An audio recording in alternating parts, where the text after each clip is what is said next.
Gentlemen, it is Sunday, 2nd of March, and whilst people are sitting in Lancaster House in Britain at the moment together to consider what actions to take and whether to dither further or not, and how not to dither properly, because they've done it for so many years, we are sitting here together and thinking, what are the options? What are the options of those who want to win this war? What are the options of Ukraine? What are the options the Europeans have? And how can we sort it whilst keeping the transatlantic bridge unbroken? My dear friends, Jason, Chuck, what do you think? Jason, you had some interesting poll information. I think maybe that's a good way to frame it. So, a poll that was reported on by CNN this morning indicated that about 92% of Americans felt that it's either President Trump or Vice President Vance responsible for the meltdown in the White House with President Zelensky last week. About 4% said that all parties were responsible, and 4% said that Zelensky was responsible. But the numbers are just so overwhelming. So, even if the poll's methodology had problems, or even if it was done sort of loosely, just sort of overwhelming numbers where you say 4% versus 92%, it's pretty dramatic. So we can assume that I think the vast majority of the population, at least of the mainstream population, feel that it was rather on the side of the Americans in the meeting, not on the side of Zelensky, for why everything fell apart. But what do you think, Chuck? Is that how people see it? Well, I'm brought maybe prematurely to this conclusion that perhaps it was all planned, right? Perhaps we commented earlier, this was like two bullies accosting a kid in the high school hallways. So perhaps it was done deliberately. I think one of the things that was the least flattering to come out of Washington were the recent appointments circling the wagons around Trump and Vance, with Secretary of State Rubio being the most egregious because he blamed Zelensky for aggravating the boss. Now that's simply preposterous. This was supposed to be a victory lap for President Trump, right? I've heard other people in the administration refer to this as Zelensky's own goal. Well, that isn't exactly what happened. And Jason, you and I were on earlier last week together on a show. You commented that, look, what this has done is actually turbocharge Zelensky's popularity and therefore maybe his authority on the global Absolutely. stage. Look what's happened, though. Look at the result of this. So we see that on one side, Zelensky now has arrived to the UK to a hero's welcome. He's been treated very well by everybody with whom he's met. And more than that, in the United States, we've seen protests. We've seen protests against President Trump, as well as against even Elon Musk. But the most interesting ones have been the ones in England, where Vice President Vance is visiting right now with his family to go skiing. And it seems even on the slopes, there's been plenty of videos coming out of people yelling at him that he's a traitor to the United States and is serving Russian interest. So it seems that this did not go over well with the rank and file American. The average American doesn't view Ukraine as being an enemy, and it certainly does not view Russia to be our ally. So to have even the appearance of being allied with the bad guys and against the good guys is not something Americans want to hear, especially when we realize the majority of people who voted for Donald Trump voted for economic reasons. They want to see food prices go down. They want to see job creation. They want to have eggs on the shelf. And when they see none of that, but instead see the president blowing his political capital, attacking who Americans consider to be a hero, an ally, it doesn't go over well. Even those who don't really love Ukraine or are not passionate to support it don't view it as the enemy. And I certainly don't think that its president deserves to be treated the way that he was. Because ultimately, it wasn't just the exchange of words. Remember, he was then told to leave the White House. As far as I know, and as far as I could find, that's the first time we've ever expelled somebody from the White House. Probably the most recognizable international leader for Americans is Zelensky. Probably, actually, I'm almost certain the most recognizable international figure for Americans is Zelensky, and probably the one with the highest approval rating. So when you look at this, it doesn't look very good. But Axel, how do you think the Europeans saw it? I think the Europeans are not used to the level of rough and tumble, nihilistic approach by the administration. They still haven't gotten used to this kind of. It's a bit of mixture of LBJ sitting on the toilet and giving interviews Richard Nixon roughshod riding over various other party members with Kissinger. It is a bit of McNamara speak in there, and definitely P.T. Barnum behavior. So it's a very eclectic mixture of the brand of Mr. Trump, and co-joined by a number of people who adhere to his vision or respectively have joined the bandwagon. Don't forget that J.D. Vance a few years ago had a slightly different uttered opinion. Let's not forget that Marco Rubio was rather aghast at not only being called Little Marco, but had a couple of choice words for Mr. Trump. So you could go through all of this, but it's irrelevant. It is utterly irrelevant. The Europeans don't have to have a view, as they've shared it so openly in recent days. They have to take a step forward in a joint operation to generate substantial industrial capacity being utilized and funded to support the defense of the continent, engender themselves in more warfare-prone positioning, support Ukraine with the systems they have, and find a balance with the Americans to retain the enabler systems. And so whilst the Europeans may have had their political field day and all that kind of hunky-dory, brandishing their social media and overall media swords, that doesn't matter. They do know this. And I think this is the key thing as to what this weekend has to start delivering, that in the coming weeks, and there's a little twisty thing, given the fact what we had with the German election. We spoke about this a few days ago, Jason, that the German election has an outcome. The outcome should be a grand coalition led by Mr. Merz. There is a transition period where things could still be done in view of, ensuring that there's capacity and flexibility, both within indebtedness as well as budgeting with a still existing parliament. But already, since Friday evening, there are signs coming up that the Social Democrats are torpedoing this. So there is a level of insecurity in Germany which we really have to get over as quickly as we can for the future of Europe and for the integration, the industrial and defense integration, because Germany and France together, look back at how the Eurofighter came to be. This is the best example of European integrated effort. And later on, when the paths split, the Italians and the French and everybody else said, okay, they're going to leave the program. The joint defense projects which Germany and France have not succeeded since the Eurofighter. The new system for the new European tank, which KNDS should have been working on, that joint venture between Krauss-Maffei and the French, has not really gotten traction. There is a significant issue in Europe in terms of fiefdoms. We are back to a mercantilist Europe since a few years when it comes to defense policy and defense procurement and industrial prowess. And that's a really terrible situation to be in.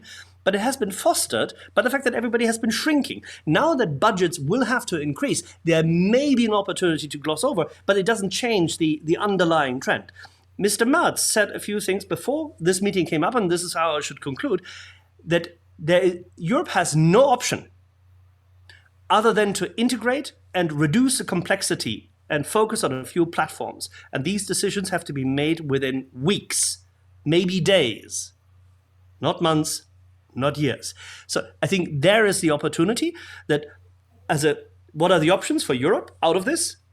Stop whining, stop complaining, stop making up fuss, focus on actions, focus on how to win this war. The motto of today's meeting, if you look at, there's a couple of wonderful British soldiers standing outside the venue at Lancaster House, and it's securing our future. Well, you need to get off these slogans. This is about winning the war. The Europeans haven't quite accepted this, and they do still have Mr. Fico and Mr. Orban. Orban wrote his letter, Fico came up with a statement. We know what to do. That's what Europe has the Article 7 for. Miss von der Leyen has set zip zero nothing, other than that she wrote a friendly text. So there are issues which the Europeans have to address. I hope they do this today. If they fail to do so, and then make a strong public statement, which one would have hoped that yesterday's actions by Keir Starmer and the King would, predispose everyone to. If they fail to make a proper decision and take steps as of today, we will end up in a lot more ambiguity, and then the nihilism which was expressed in this transactional kind of ballyhoo on Friday would start breaking bones, because Ukraine would run out of resources to keep doing what it's doing. Because Ukraine, and this is, I think, where I hand it back to you both, Ukraine is actually not losing at the moment. They have significantly pushed back and stopped Russian advances. What Ukraine's needs are acute. They don't, it doesn't help Ukraine, I don't think, that much that within 5 years there will be a new uniformly produced Euro tank. It's interesting that the UK is hosting this, this conference on the way forward. And in many cases, NATO military preparations are woefully inadequate. Now, this is a cheap shot, but it's true. Britain, the British Army has more horses, 492, than it has main battle tanks, 408. Poland has twice as many main battle tanks as the UK. And granted, most of those Polish tanks, they're legacy equipment. But as Stalin said, quantity has a quality all of its own. Is that going to be enough, Jason? What does Europe bring to the party in the short term, and especially in lieu of what the United States could, would, should? So I think that we can look at this in two different manners. One, we can look in the very long term, and one, we can look at the more short term. So in the long term, we see a couple of things happening. I think that Europe has the recognition now that it's true. They need to move away from the U.S. as being the center of NATO. We see that clearly the U.S. is not a reliable partner in many things. But that's not something new. The fact is, this has been going on for a while. We've seen that the Europeans who had bought U.S. weaponry over the years, because the U.S. had always promised and had always been the center of NATO, so there's always a reason to do business with the Americans more than any other. And there's really not a pressing need to build up the capabilities of Europe. But we've seen in this recent war with Ukraine that the Europeans have been happy to send the Ukrainians many weapons and to take off restrictions, absurd restrictions, that the Americans have placed against using the weapons within Ukraine as well as against Russian territory. And the reason was very simple, that they were not able to give the weapons to Ukrainians to be used because the Americans had produced parts for those weapons or had produced those weapons themselves. And so the Americans could veto the sending of those weapons to Ukrainians to be used. So insecurity. But the Americans were saying, we're going to veto your ability to protect your own security by giving weapons to Ukraine to fight a war in Europe. So already there's a very good justification to not be trying to be on Team America all the time and to develop their own capabilities. But I think there's another side to this as well. Long term, since the Obama administration, U.S. foreign policy has viewed China as the rising threat. Increasingly, we've been repositioned to Asia. We've been doing more with Australia and New Zealand. We've been doing more and more in the region.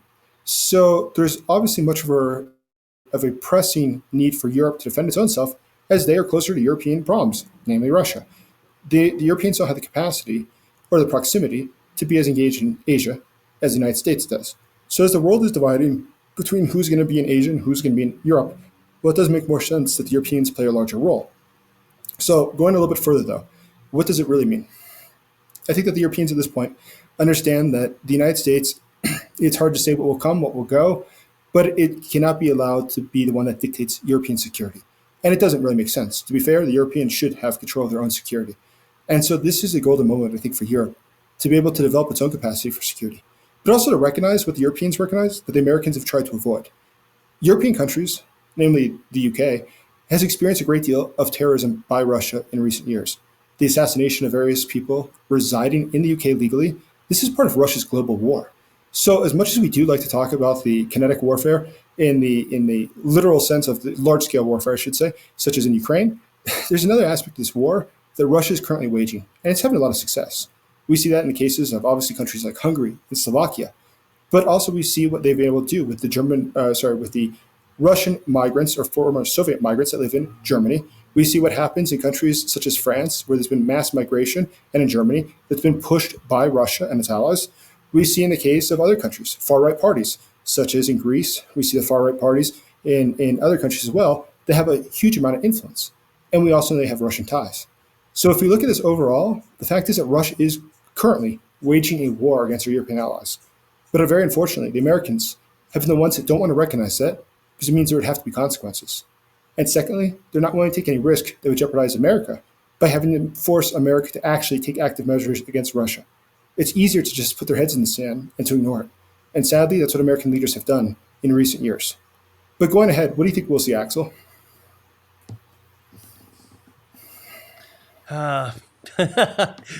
Thank you for giving me the not so easy questions. I'll turn this around. I'll turn this around. No, from Jason, you never get a softball. That's completely fine. And, I think I'll invert this. The Europeans have not publicly acknowledged. Some have. Some people, especially those who were in government and are not in government in the UK, are happy to acknowledge that there were these insidious events. Yes, when Salisbury happened, everybody, made it present, and we had the discussion here once with John Foreman about this. That the media reacted to it. That's fine. I get this. But out of initial brief upheaval, what came off it? The British public has understood this. But it has not been front and center. It has never been woven into and distilled into clear messaging, other than, of course, the behavior of the British polity at the beginning of the full-scale invasion, where Boris Johnson and others just simply said, okay, this is now the time, we have to act, we will act. And they did. They did not, however, set aside funds within the UK budget. And even when they did a little, they didn't actually execute them. There's currently a large facility of UKEF which is not being utilized. And it's not being utilized not because Ukraine is not drawing, not asking for it. It's not being utilized because the UK is simply not allocating funds. So both actions as well as messaging in the UK have been a little bit, ambiguous, if not lackluster. The other nations in Europe have, whilst they've taken note of the asymmetric warfare of the Russians and that we are at war with them because they are at war with us, have failed to acknowledge it in public. Little bits and pieces here and there, yes. The Lithuanian foreign minister is, given the fact that his grandfather was also a steadfast politician, he has this. But then again, he is punching way above his weight with his good arguments. The Finns are reasonably clear, but they don't talk about it that much because they just prepare. Miss Callas, it's good that she speaks up, and also in her new job, but she has no power behind her. The EU does not have military power. Yes, it has this wonderful article that all EU members should defend each other, and that's fine. And it has a lot of soft power, it has budget, it has process capabilities, that's fine. But there is no power behind it, so it doesn't help when she speaks. The voice which I've been missing since Friday in public, and this is why this is all about a matter of politics, I think, is Miss Meloni. Ms. Meloni has actually been very supportive of Ukraine in speeches recently, in recent years. She has taken some steps, not enough. The Italian industry has not been sufficiently mobilized. They are not yet investing, other than in, say, creating more Navy production capacity. They're not doing enough. But we haven't heard from her since Friday, have we?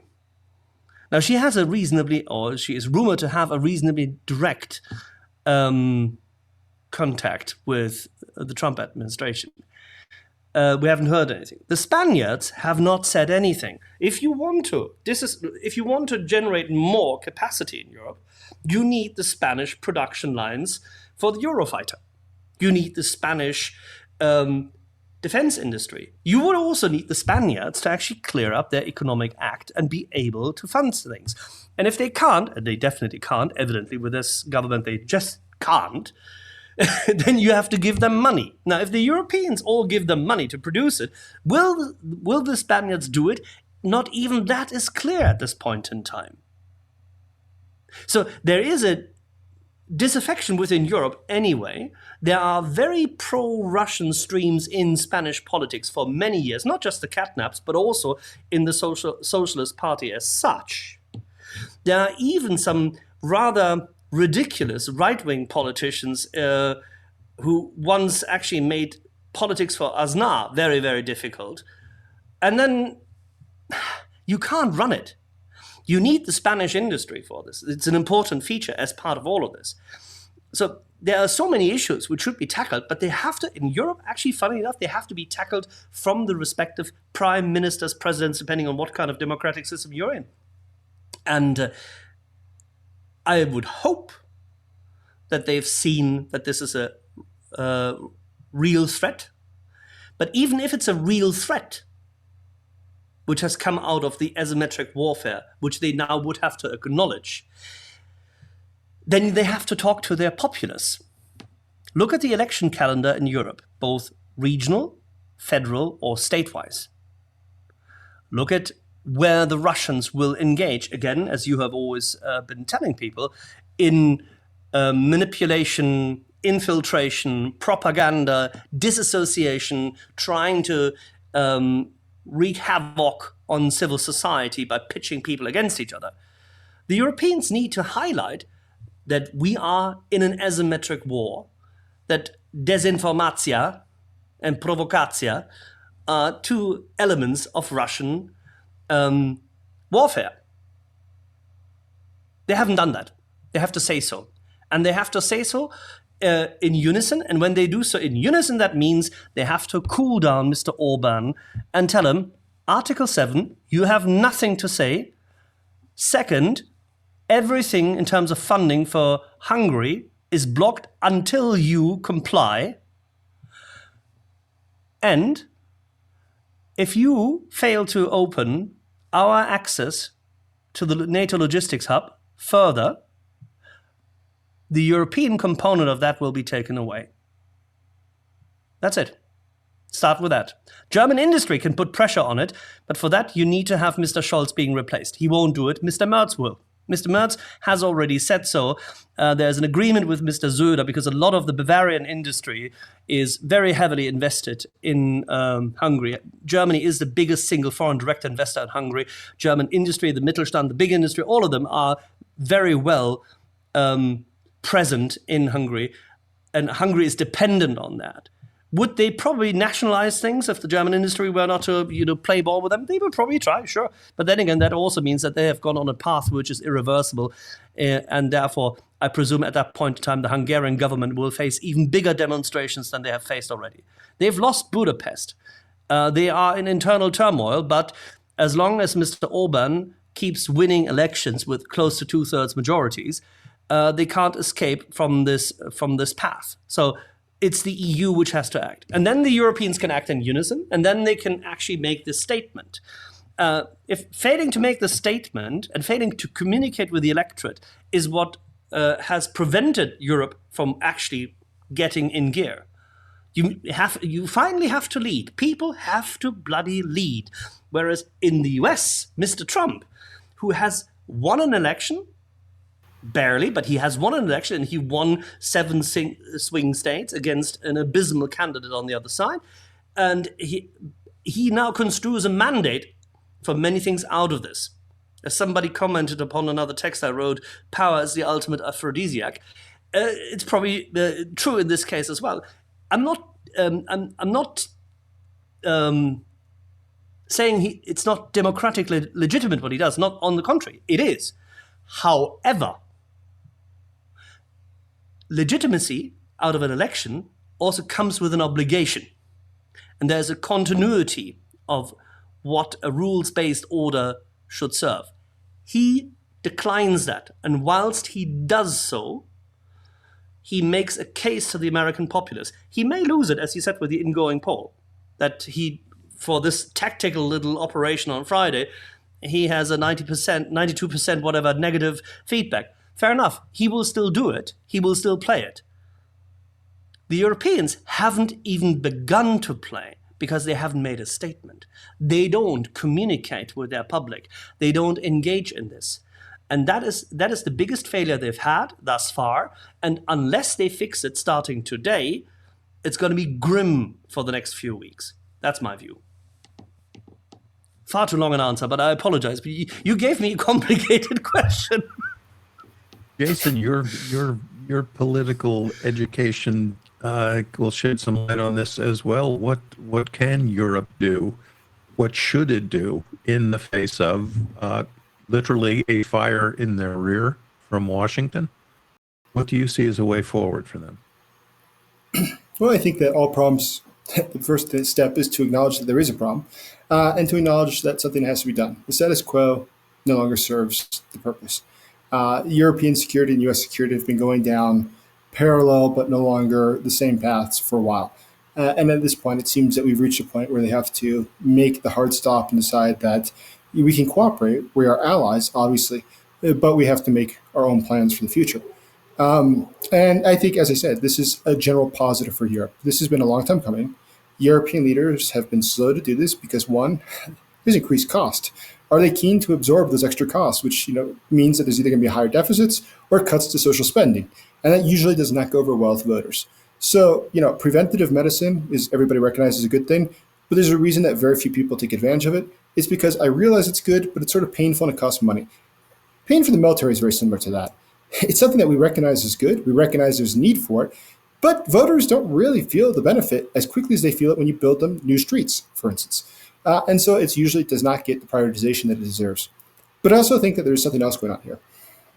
The Europeans, as I alluded to earlier, are more, I think, aware of the fact that the threat being posed to them by Russia is very real. It's something that's very present. And it's something that's much more, I think, worrisome than just a scenario of military invasion, because we do spend a lot of time talking about the Baltic states and Poland, et cetera, which I've said before, I think is improbable. I think, though, what is much more probable, because it's already happening, is Russia's hybrid warfare against Europe. And so looking ahead, the Europeans need to have much more of a common overlap of understanding this problem and how it'll be addressed. And how to address those within Europe, the Trojan horses, such as Hungary, such as Slovakia, which pose a threat to Europe's overall security by not being willing to unite around a general security guarantee. But when it comes to military preparation, and let's talk about that. Chuck, you're the military guy. Tell me about European security.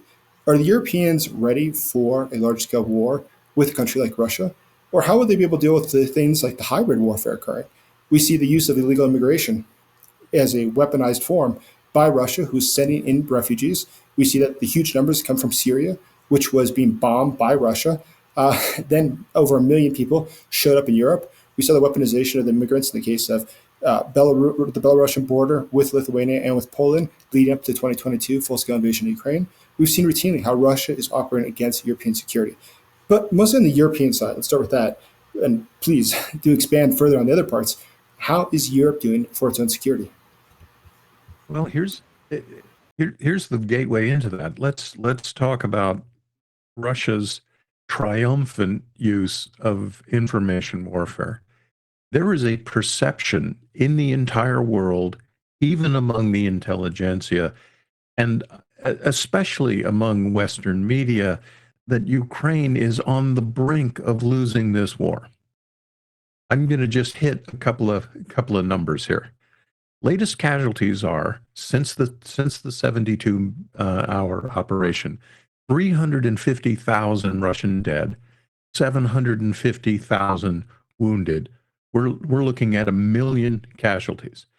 10,000 Russian tanks litter Ukrainian battlefields. That's 5 times the number of tanks that NATO has in Europe.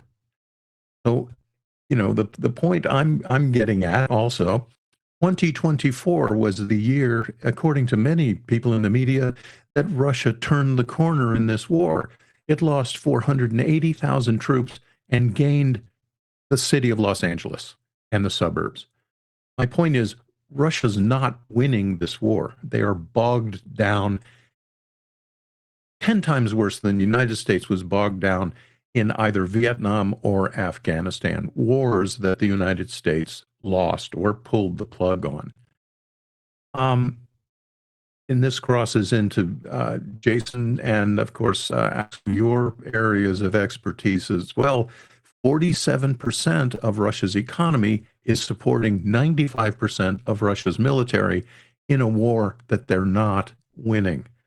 There will be no summer offensive that takes Kyiv. It's not going to happen. It didn't happen last summer, and it didn't happen the summer before that. And here is where I make those military pronouncements, because Russia can't wage that kind of war anymore. They are not capable of waging the kind of war that froze the Cold War. Large ground maneuver warfare, combined arms, sweeping all before it. Axel, who served at the same time as I did, we remembered the Fulda Gap. If I had to pick a place on the map where I was going to die, it was going to be in the Fulda Gap in Germany, right? So the needs that Ukraine has, they are urgent. They are almost existential, but they are not on the verge of losing this war. It just isn't that way. This swings it back to the very beginning. The fact that the three of us are talking about this, and so many people who are listening to this information may astound them. As far as they know, Russia is advancing on all fronts. They don't understand that, look, Russian logistics now are being delivered by donkeys, right? Assault groups go forward in golf carts. Guys on crutches are put into infantry attacks. That's because the Russian army is skating on the edge of disaster, and military disaster in Russia is the handmaiden of political change. Totally, Chuck. I think I absolutely hit the nail on the head. The fact is, Russia is having a disaster, not only in the front, but also economically. The country is nearing implosion. There's nothing good going on in Russia. And as it gets worse and worse, it'll have to make some hard decisions. You can't finance a war that's more than 30% of the national budget and continue to expect that life will be fine. At some time, this will catch up with you. But actually, you've looked into the Russian economy. What do you think? I think the Russian economy is teetering at an edge. They have been diving into their resources and funds. They've emptied Gazprom's bank account a few times now. To my understanding, they've done the very same thing with the pension system right before the war, and then right at the beginning of the war. I apologize. And then they've dipped into whatever reserves they've held in nations which had not blocked them, also in the first few months, up until the freeze of Russian assets took place. Most of which, by the way, are held in European countries. So that's the interesting part. And this has to do with the fact how European capital markets were set up and where the Russians at that point in time had placed collateral. Now, the Russian economy, if I'm not quite mistaken, the most recent effort of the Ukrainians in targeting refineries has led them to actually stop the exports of certain lubricants and fuel oils. So they do have supply chain issues. They have significant issues when it comes to distributing key components for industry at this point in time. However, as Meg Ryan once said, the strategic learning of the Russians still excels. They learn what to do with the most incremental, with the most ridiculously basic means. Think about how they adapted the sensor capacity and the coloring of the Shaheeds. They now use a different coloring setup, which the radar systems, respectively the reconnaissance systems we operate, cannot easily target, which is why the Shaheeds get through better and quicker. What did they do? They took essentially a specific coating color, which actually has been prevalent in, say, car coloring in the West, and they buy this color from China and or barter for it. So that's it. They are very inventive, and why wouldn't they be? There are reasonably well-educated engineers amongst them, so they will find solutions. And at the moment, the conflict in itself, the war in itself, whilst it is tremendously large and impactful for Ukraine, and it is indeed impactful for Russia, is still a small war. It may be the largest conventional conflict, which we've seen since World War II on European soil, but it is still a small war. Could Russia mount operations in non-asymmetrical fashion along the line of contact from Norway, Finland's north, all the way down to Ukraine? Highly doubtful. Highly doubtful. Could they afford to do so and sustain an operation to, for example, make their way into one of the Baltic states, or try to cut through to Kaliningrad? Hardly possible at this point in time because it's not sustainable. And they know that the operations would be rejected by the European parts of NATO. Even if the Americans were to deny capabilities or were to say that they are not honoring what the Europeans honored after 9/11, meaning Article 5, in such instance, be it the gap to Kaliningrad, the Germans are in Lithuania, the Canadians are in Latvia, the UK and the JEF operates in Estonia and all across the borderline, and they cooperate very closely now with the Finns. The Finnish Air Force with its F-18s, whilst the Americans may not like it, trust me, the Finns... I'll reduce it. The Finns have a switch. They know how to keep the F-18 in the air if the Americans deny it. The Americans know that. They hate it. That's fine. Nobody cares.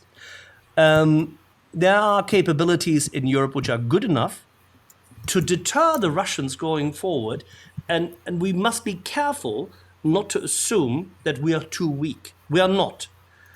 We are only weak in being able to sustain a longer war and to support even a regional war such as this at this point in time, because we're not giving the right systems, we have not scaled up certain production capabilities, and we have no backup capability at the moment. And that is a matter of industrial planning. And this is not in terms of Keynesianism, this is not about a state economy, this is about getting your competitive industries onto a war footing. This is, by the way, something which in the interview, Conrad, our friend Conrad, with whom you and I were a few days ago, Conrad and Bertolt Kohler and, oh God, who was, I think it was Lohse. Lohse. They had an interview with Friedrich Merz, either on Wednesday or on Thursday, and then it appeared in the Frankfurter Allgemeine Zeitung, highlighting that he said that this is prior to the Friday conundrum in the White House, where Friedrich Merz said that we would not be in a war economy at the moment. He doesn't foresee it. Now, I think this may have changed after Friday, this view, because there is essentially no way out. You're literally in this Kevin Costner situation. You will be detected. There is no way out. You have to find a way to tell the population that you have to increase your capabilities because there is a fundamental crack in the alliance, evidenced by this event, and the transactional style of the US government, whilst being a partner in NATO and whilst fully integrated. It's very difficult, by the way, for the Americans to disentangle themselves from NATO. The Trump administration may think that they can just make orders and invade Mexico if Mr. Hegseth says, I push a button here and whilst I'm on the television. That's not the case. The same thing applies to other things. They are significantly more integrated, and that's fine. Otherwise, we would not have been able to be good transatlantic partners. The command structures are there. However, there are things which the Europeans can do alone and without being all enabled by the Americans technically, militarily. So if we do this correctly, if we address this correctly, we are significantly stronger than what the Russians have. And now it comes. A few people did this now on the internet in the past couple of days. Europe still has more than 7,000 main battle tanks, still today. Russia has less than 3,500. We have anywhere between 19,200 and 20,800 IFVs. The Russians may have, still, we don't know, may have left around 8,500, maybe a little more. So what? We have APCs galore. The ones which are in service are roughly 25,000. The Russians may still have 3,000, but they're bringing very old equipment back. So and this is a sign of their economy, they would actually now have to buy from the Chinese IFV production capabilities, or respectively supply chain pre-manufactured products, so that they could ramp up production. Can they ramp up production? Absolutely. I think even the Russians would take whatever is left in their economy and throw at it. But what you and Ika Korhonen and others have stipulated, the Russian economy is lacking cash, lacking reserves, and the supply chains are crippled. So their replacement capacity for those three asset classes I just highlighted is low. And we're not even into missile defense. Yes, they can produce still more missiles than they have, because that is something which there's an upward trajectory. Fighter aircraft, their replacement capacity for fighter aircraft is lackluster. The Sukhoi, they simply do not have that capacity. Should they be enabled? No. Should we try to avoid them, say, repatriating assets which they've given to other nations or sold to other nations or pre-sold to other? Yes, absolutely. Should we make sure that they don't get much stuff back from Africa? 100%. But that is an issue where we need the Americans for cooperation. And this is where it really becomes very difficult for the Europeans to go it completely alone. The French know this, the Brits know this, we all, I think, know this, our politicians are aware. So there is a need within NATO to come together, despite the fact that this administration takes that position. But the good part is Europe can solve this problem by being strong, by investing heavily, and by taking a strong stance and telling the Trump administration, by the way, you and your tariffs, it's bad for you, it's bad for us. Your claims are wrong, and they have to go on what I would call a media offensive, and tell the American population that Europe, as a trading partner, is not taking away their jobs. It's reasonably open and friendly competition. They are complaining about very old things, GMOs, the likes in agriculture and whatnot. They once talked about steel. You can forget that. That's irrelevant by now. There is no such thing as a derogation of American export capacity. When Trump complains about the fact that publicly, because it, say, plays to some of his constituency as to cars, that we don't take American cars. Well, why don't you build some better? Have to Start agree with with that. I would have to agree with that. Axel, thank you. We're going to leave it there. This has been Three Men in a Boat with Axel Jacobson and Jason Smart from the Kyiv Post. Thank you. I'm Chuck Farr, and it was my first time in the boat, and it went pretty well. Thanks, everybody, and we'll see you again soon. See you guys later.